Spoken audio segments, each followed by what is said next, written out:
Mr. Barnett, we understand you're going to testify today before the Senate Interstate Gambling Committee hearing.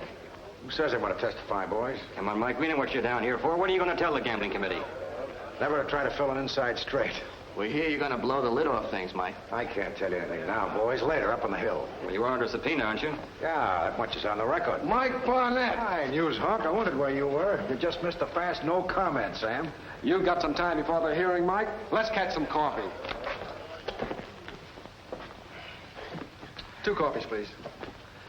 This investigation is really getting hot. You came at just the right time. I'm not used to these public hearings, Sam. I'm a private eye. Are you really going to blow the whistle, Mike? This gambling committee's been doing a good job. I'm going to tell them everything I know. Such as what? No comment. You and I are old friends, Sam, but you're a newspaper man. I can't talk until I testify, not even to you. Okay, Mike, but after you do, I want the whole story, and I want it for the Gazette. I didn't know you were covering the hearings. Well, as a matter of fact, I'm not. They've got me down at the Pentagon. But I always cover Barnett. There's a telephone call from Mr. Sam Randall at the information desk. Mr. Sam Randall, please. That's the Pentagon. 5 sides, 5 floors, 5 phones at every desk. I feel married to it.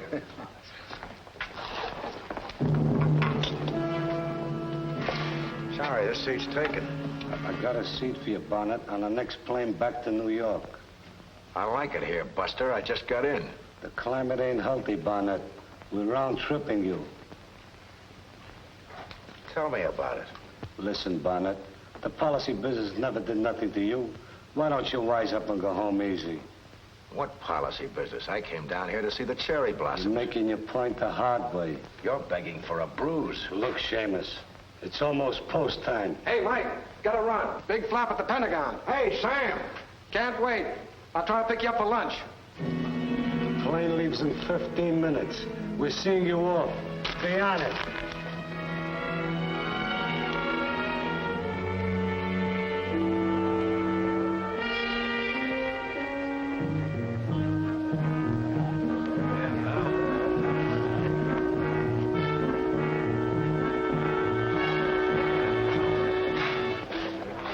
Mind if I pick up something to read? No, we don't mind, as long as you read it on the plane.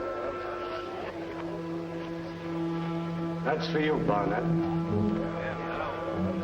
Capital Airlines announces the departure of Flight 307 to New York. Now loading at Gate 8. All aboard, please. That's your plane.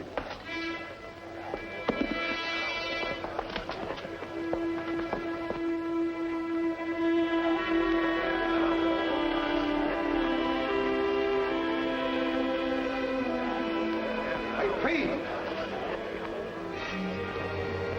Pete! Mike, hello. Last time I saw you was in Berlin in 46. Funny you should mention it. I'm just coming in from Berlin with the U.S. mail. Can we give you a lift? It's all right, Corporal. He's a friend of mine. If you don't mind the military escort. Mind it. I need it.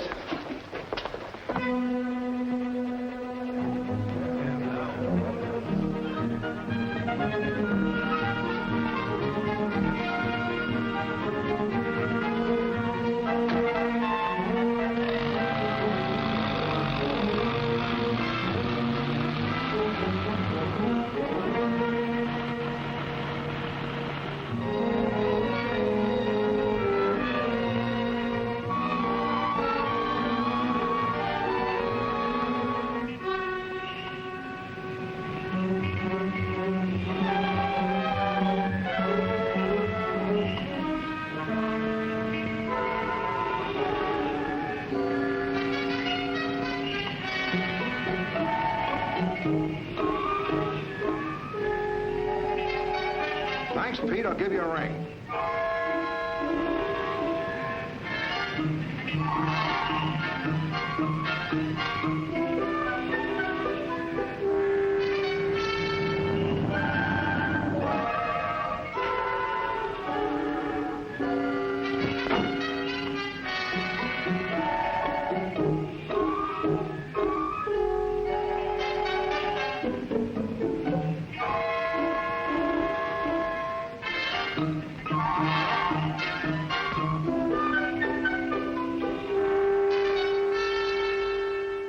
Now, Mr. Freitag, you have given this committee your name, although you seem to have several names.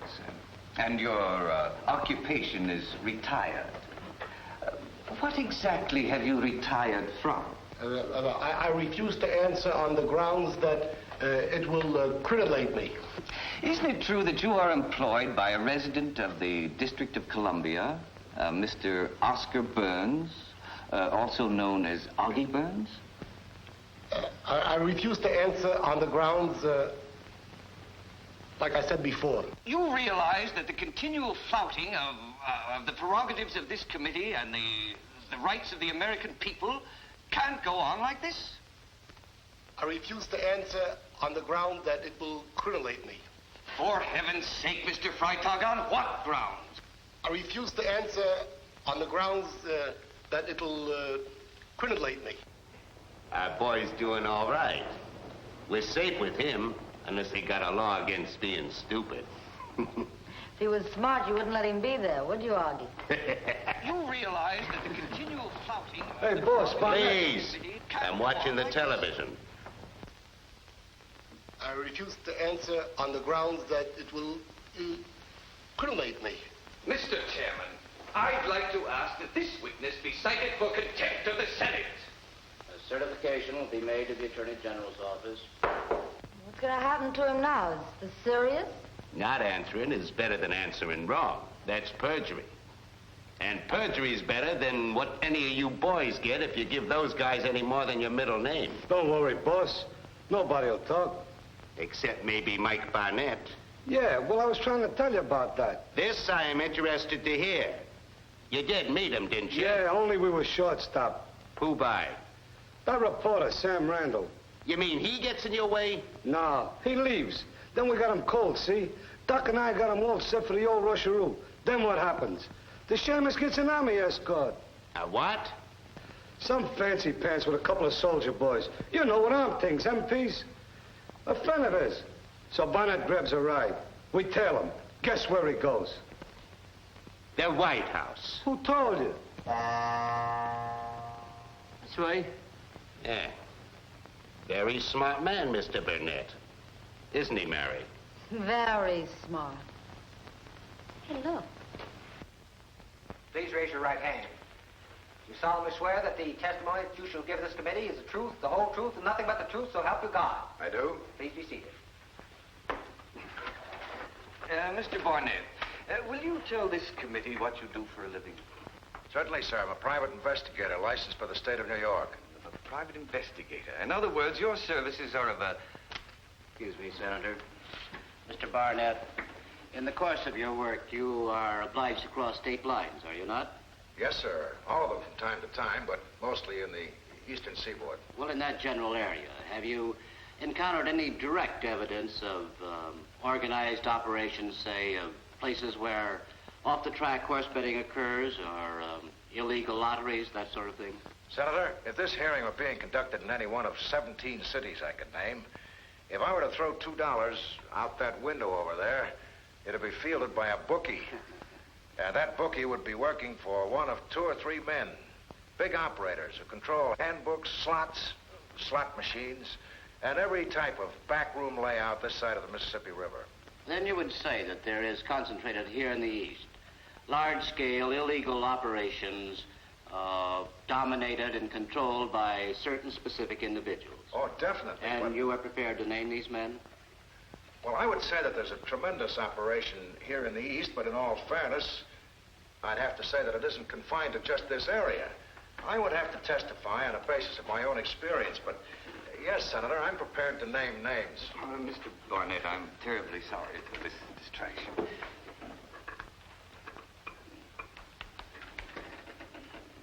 An emergency has arisen, and we will have to take an adjournment so the members of the committee can attend a meeting of the Senate as a whole.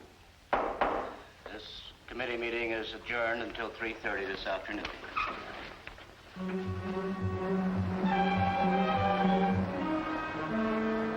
Mr. Barnett, That's right. I'm from the Gazette. Sam Randall sent me over. Expected to find you on the stand. The senators farmed me out. On option? Just till 3:30. Well, that's fine. Sam is tied up, and he asked me to bring you over to meet our managing editor for lunch. Well, why include Sam? Why not just the two of us? Days I take orders from the boss. Evenings. Now, we better get going. I have a car parked right down at the foot of the stairs.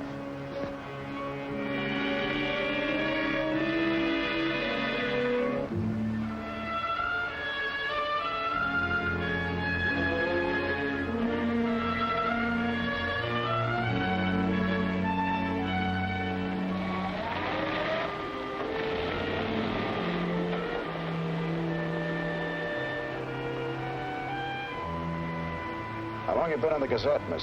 Stacy, in just a couple of months. Want to see my press card? All right, Barnett. One move, and I'll get your name in the papers, all right? In the obituary. Hello, Barnett. Nice to see you again. Take it back, Augie. It doesn't look right without a gun in it. What do you mean, Barnett? I haven't any use for guns. Yeah, I know. You farm them out to your girlfriends. Well, what do you know? Tweedledum and Tweedledee. Listen, Now, wise guy. Henry, Mr. Barnett is our guest. And I understand he's a very reasonable man. Very reasonable. Of course he is. And I think after a little conversation, Mr. Barnett will realize that we have a very mutual interest in this case. Very mutual or pari-mutual, Augie? Same old Mike Barnett, always full of chuckles. All right, Augie, you didn't get me here for kicks. Let's get to it. Sure, Mike. Please, sit down.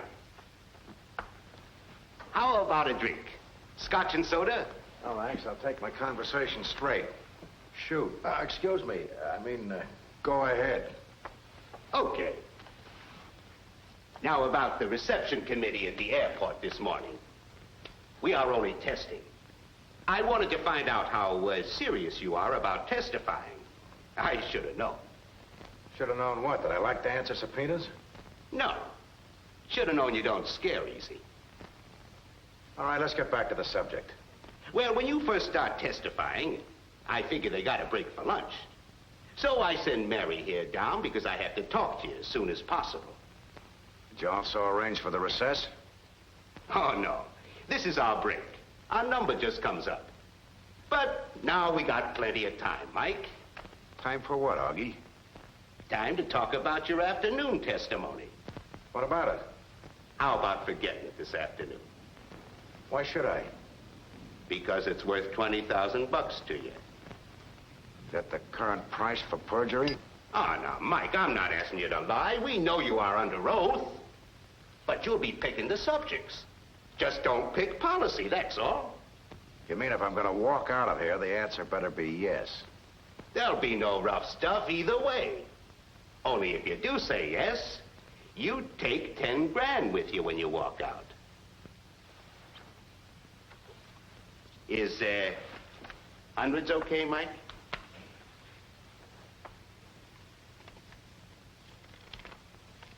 Sure. Hundreds are okay, Augie. Well, I better be on my way. Okay. Then it's a deal, huh? You get the other 10 grand back in New York. It's the easiest 20 grand I ever earned. Considering I wasn't going to talk about policy anyway. Hey, boss, you crazy? You can't buy Mike Barnett. I wouldn't buy Mike Barnett if he was a nickel a pound. I'm only cleaning up a bad investment, that's all. I think you just made one. You remember that pack we take out of Milwaukee last year? Should have been asbestos. Hey, you mean you paid off in hot money? You got it. That 10 grand Barnett's walking around with was withdrawn from several banks by people who do not make out withdrawal slips. I don't follow you. You don't have to. You follow Barnett. When I tell you. Sit down. He squawks at 3:30. We only got an hour. Plenty time. Between here and the Senate building, he's hurt. On him is found a large load of bills which have numbers on them, which the FBI knows by heart. Only they don't trace them to me. They trace them to Nicky Logus, the rat, who stuck me with them. Hey, Augie. Yeah? He's trying to flag a hack.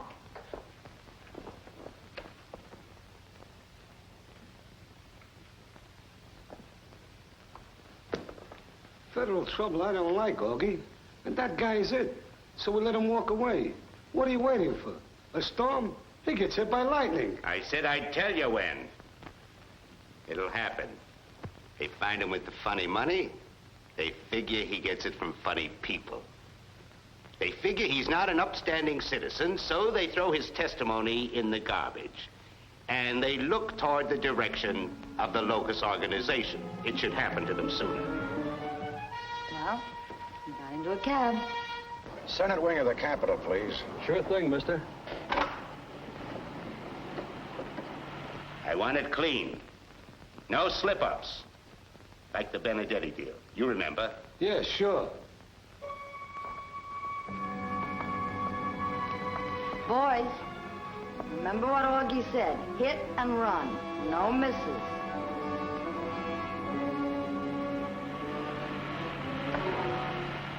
Georgetown 27. Georgetown 27. Over. Okay, Georgetown 27. Georgetown 27. On the way to Senate wing of the Capitol. Roger, 27. What's the matter, mister? Somebody on your tail? That's just it. There should be. Nobody back there. I've been watching. Not yet. Are you expecting somebody? Yeah, I sure am. How far is the nearest police station? About a mile, the other way. Want me to turn around and go back towards the police station? No, there isn't time. You want the law? Yeah, I got a date with Uncle, and I want to make sure I keep it. Stop at the first cop you see. Well, you're in a hurry. Phone him. This is two-way, feeds into the office. Dispatcher pass on your message. I'll call him. 27 calling Central, 27 calling Central. Go ahead, 27. Over. Hey, Charlie, I got a fare once to call the cops. Got a message, will you take it? Here you are. Thanks. Now, this is Barnett. Get this to the district police, will you please? I'm a government witness on my way to a Senate hearing. I think someone will try to stop me. Got it? I don't get it, but I got it. What else? Have them join us with an escort en route. They can verify me through Senator Albert Lane, okay? Okay, Barnett. Where are you now? Jefferson heading towards K Street. Jefferson heading toward K Street. We'll go northeast on K to... Massachusetts Avenue. To Massachusetts Avenue. Can you read me okay? Okay, mister, will do. Thanks. Company service, glad to help. Well, we know where he is. I wonder if Harry and Doc do. They better been listening. I told them to keep the speaker open.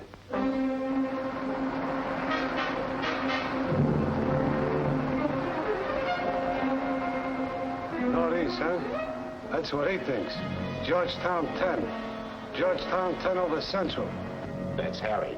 Georgetown 10, over. Picking up passengers at Constitution like you said. Okay, they got it. Yeah, they and who else? Hey, who else can pick this up? It don't matter, baby. It sounds legit. So far off the band anyway, they couldn't find us with radar.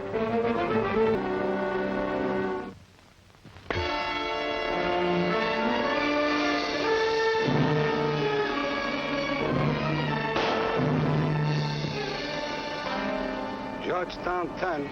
Georgetown 10. The passenger's been picked up. He wants to go to the river. Deliver passenger to river and get back to office. Good going. Pretty smart, huh? Very smart.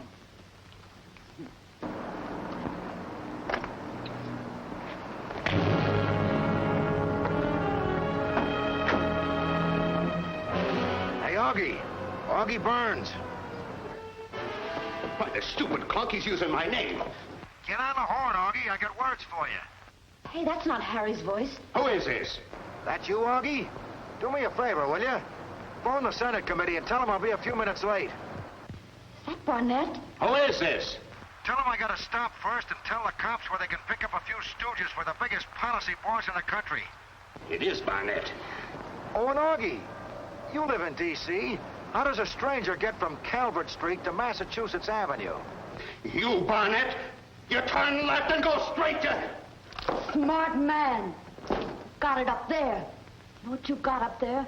A great big hole. I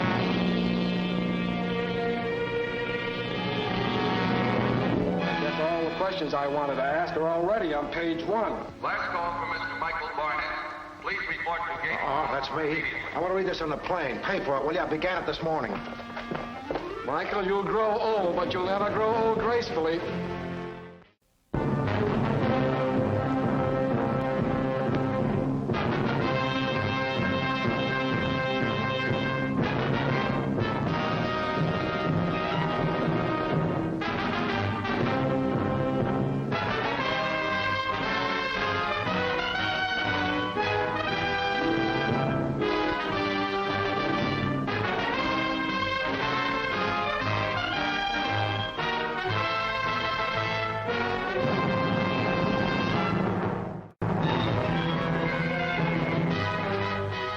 This is Mike Barnett, private investigator, duly licensed with the sovereign state of New York.